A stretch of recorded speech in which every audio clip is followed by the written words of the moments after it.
அடுத்து நம்ம பார்க்கக்கூடிய கோவில் தான் திரு கைலாசநாதர் திருக்கோவில். காஞ்சிபுரத்திலேயே சிற்பக்கலைப்பாடுகள் அதிகமாக நிறைஞ்ச கோவில் வந்து கைலாசநாதர் திருக்கோவில்னு சொல்லலாம். இந்த கோவிலில் வந்து மூலவராக பேர்லேயே உங்களுக்கு தெரியுது, கைலாசநாதர் சிவன் தான் இந்த கோவிலையும் மூலவராக இருக்கார். இந்த கோவில் வந்து யாரால் கட்டப்படுதுன்னு பார்த்தீங்கன்னா, பல்லவ மன்னர் ராஜசிம்மனால் இந்த கோவில் வந்து கட்டப்படுது.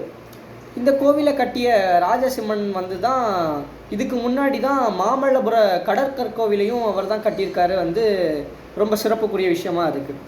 இந்த கோவில் வந்து ராஜசிம்மேச்சரம் அப்படின்னு முந்தி காலத்தில் கூப்பிட்ருக்காங்க. இப்போ வந்து கைலாசநாதர் திருக்கோவில்னு சொல்கிறாங்க. இந்த கோவில் அப்படி என்ன சிறப்புன்னு பார்த்தீங்கன்னா, இந்த கோவில் உள்ள சிற்ப வேலைப்பாடுகள் பல்லவ மன்னவர்களோட சிற்ப வேலைப்பாடுகளுக்கு முக்கியமான எடுத்துக்காட்டாக இருக்கிறது திரு கைலாசநாதர் திருக்கோவில்னு சொல்லலாம்.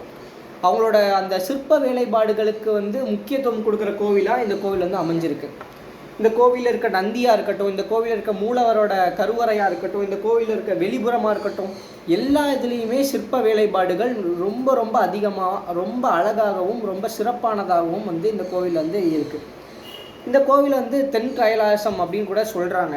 ஏன்னா இந்த கோவிலில் இருக்க மூலவர் வந்து ரொம்ப சக்தி வாய்ந்ததாகவும் ரொம்ப ஆற்றல் மிக்கவராகவும் இந்த கோவில் வந்து இருக்கார். இந்த கோவில் எங்கே இருக்குதுன்னு பார்த்தீங்கன்னா, கரெக்டாக பெரிய காஞ்சிபுரத்தில் புத்தேரி சாலை வழியாக புத்தேரிங்கிற தெரு வழியாக போனோன்னா இந்த கோவில் வந்து நீங்கள் ரீச் ஆகிடலாம். இந்த கோவிலோட வெளித்தோற்றம் பார்த்தீங்கன்னா ரொம்பவும் அழகாகவும் ரொம்ப மக்களோட மனசை கவர்ற விதமாகவும் இருக்குது. இந்த கோவிலில் பெரும்பாலும் வெளிநாட்டோர் வந்து ரொம்ப அதிகம் விரும்பி இந்த கோவிலுக்கு வந்து பார்த்துட்டு போவாங்க. ஏன்னா இந்த கோயிலில் நிறைய பல்லவ மன்னவர்களோட அந்த சிற்பக்கலைகள் வந்து இந்த கோயில் வந்து ரொம்ப அதிகமாக காணப்படுது. அது மட்டும் இல்லாமல் இந்த கோவில் வந்து இந்த கோவிலில் இருக்க கருவூலத்தில் இருக்க அந்த சிவன் வந்து ரொம்ப சக்தி வாய்ந்தவராக கருதப்படுறாரு. இந்த கோவிலில் வந்து நிறைய லிங்கங்கள் வந்து இந்த கோவில் வந்து காணப்படுது. இந்த கோவில்லேயே ஒரு அழகான ஒரு தெப்பக்குளமும் ஒன்று இருக்குது. இந்த கோவிலில் இப்போ இருக்க நிலைமை என்னன்னு பார்த்தீங்கன்னா, இந்த கோவில் வந்து ரொம்ப சிற்பக்கலைக்கு மட்டும் எடுத்துக்காட்டாக இந்த கோவில் கருதப்படல. இந்த கோவில் வந்து ரொம்ப தூய்மையானதாகவும் ரொம்ப பசுமையானதாகவும் இந்த கோவில் வந்து இருக்குது. அந்த பராமரிப்பாளர்களுக்கு வந்து ஒரு நன்றி சொல்லலாம் இந்த இந்த சமயத்தில். ஏன்னா ரொம்ப சுத்தமானதாகவும் ரொம்ப சுகாதாரமாகவும் இந்த கோவிலை வந்து பாதுகாத்துட்டு வராங்க. இந்த கோவிலை வந்து சுற்றுலாத்துறை வந்து ரொம்ப சிறப்பாக எடுத்து நடத்திட்டு வராங்க. அது மட்டும் இல்லாமல் இந்த கோவில் வந்து இந்த கோவிலோட கோபுரம் இருக்குது பார்த்தீங்களா, இந்த கோபுரம் வந்து இப்போ இருக்க கோவில்களுக்கு ஒரு முன்மாதிரியான கோபுரமாக கருதப்படுது. இந்த கோவிலை வந்து தூரத்துலேருந்து பார்க்குறவங்க இந்த கோபுரத்தை பார்க்கும்போது ஏதோ ஒரு கந்தர்வ விமானம் வந்து அந்த இடத்துல தரையிறங்கியிருக்கு அந்த மாதிரி ஒரு பார்வையை வந்து அது கொடுக்கும். அப்படிப்பட்ட ஒரு சிறப்பு வாய்ந்த கோபுரமாக இந்த கோவிலோட அந்த கோபுர விமானம் வந்து நமக்கு வந்து காட்சி தருது.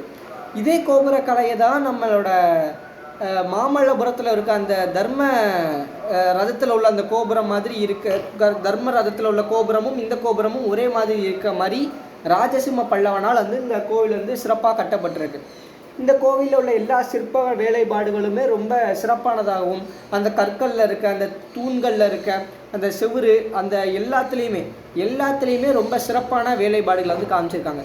பல்லவர்கள் வந்து குகை கோவில்கள் கற்கோவில்கள் ஆரம்பித்து இந்த மாதிரி சுதை கோவில்கள் வர ரொம்ப சிறப்பானதாக வந்து பல்லவ மன்னர்கள் காலத்தில் கற்கோவில்களுக்காண்டி ஒரு பெரிய ஒரு மாற்றமே தமிழ்நாட்டில் அதுவும் காஞ்சிபுரத்தில் இந்த கோவிலிருந்து தான் ஆரம்பிச்சிருக்குன்னு நம்ம சொல்லலாம்.